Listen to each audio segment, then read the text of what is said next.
Que se cache-t-il derrière les chiffres fabuleux de la croissance irlandaise? Un miracle économique ou un mirage statistique? Il y a d'abord un gros doute. Depuis 2009, c'est-à-dire peu après que le plus gros de la grande récession soit passé, le PIB de l'Irlande s'est envolé de 64%, quand celui du reste de la zone euro s'élevait péniblement de 10%. Le plus extraordinaire, c'est que ce bond de l'économie irlandaise ne se retrouve ni dans l'emploi, qui vient à peine de retrouver son sommet d'avant-crise, ni dans la consommation, dont le poids ne cesse de diminuer en proportion du PIB. Ce qui témoigne de la décorrélation entre le PIB et l'augmentation des revenus des personnes qui résident et travaillent réellement en Irlande. Tout part en fait du calcul même du PIB.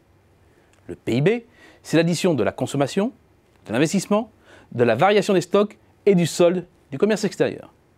La consommation, dont le niveau par habitant colle aux standards européens, et les stocks ne posent pas de problème. En revanche, au niveau de l'investissement et du solde extérieur, c'est extravagant. D'après les données officielles de l'Office central des statistiques irlandais, l'investissement en Irlande aurait bondi de 129% entre 2014 et 2016. En fait, depuis la dernière refonte des comptes nationaux en 2008 par l'ONU, la R&D est considérée comme de l'investissement. Or, l'Irlande n'a introduit ces changements de méthode qu'en 2014. Cette requalification de la R&D en actif, opérée par les comptables nationaux, mais aussi la nouvelle attractivité du pays. Depuis le 1er janvier 2016, les entreprises déposant des brevets en Irlande bénéficient d'un taux d'imposition de 6,25%, ont boosté les chiffres. Mais le plus important ne se joue même pas là, mais bien plus du côté du commerce extérieur. Les exportations de biens et de services de l'Irlande se sont élevées en 2017 à 343 milliards d'euros, l'équivalent de ce qu'exporte l'Espagne. Rapporté au nombre d'emplois, cela équivaut à 166 102 euros par tête. Autant dire qu'à ce tarif-là, l'Allemagne, avec ses 38 513 euros, est totalement surclassée. Sans parler de l'Italie, de la France et de l'Espagne, reléguées à des faire-valoir. Même les Pays-Bas et la Belgique, deux économies portuaires, tiennent difficilement la comparaison. Mais qui dit économie portuaire dit port. Or c'est étrange. Le port de Dublin, principal port d'Irlande, avec près des 2/3 du trafic maritime du pays, est absent du top 10 européen. Top 10 où l'on retrouve bien en tête du classement un port néerlandais, Rotterdam, et un port belge, Anvers. Suivent ensuite les ports des principales économies européennes, Hambourg pour l'Allemagne, Algeciras pour l'Espagne, Marseille et Le Havre pour la France par exemple. Mais pas de Dublin, relégué au fond de classement à la 29e place. Voilà donc un pays, une île qui plus est, roi des exportations sans port de taille mondiale.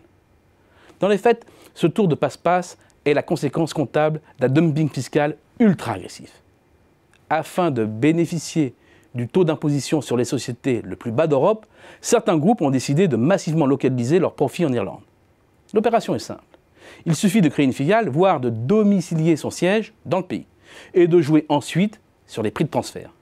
Le but, vendre sa production réalisée ailleurs le moins cher possible à sa structure irlandaise, qui le facturera ensuite au prix les plus élevés possibles. Les profits sont de fait transférés en Irlande.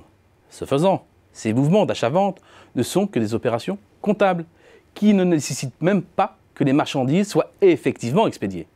La norme comptable irlandaise prend en effet en compte non pas le lieu du commerce effectif, mais le changement de propriété du produit.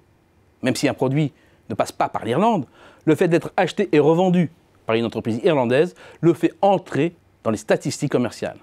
En France, il faut passer par la douane. La conséquence est un gonflement des importations, mais à petit prix, et des exportations, mais à des prix bien plus élevés. Le bilan de ce double mouvement est un excédent hors norme, à plus de 38 000 euros par emploi, record du monde. Loin, très loin devant les Pays-Bas et l'Allemagne, pourtant la référence en la matière. Les chiffres du PIB de l'Irlande sont une réalité comptable, mais une horreur économique. Un véritable hold-up de valeur et de matière fiscale.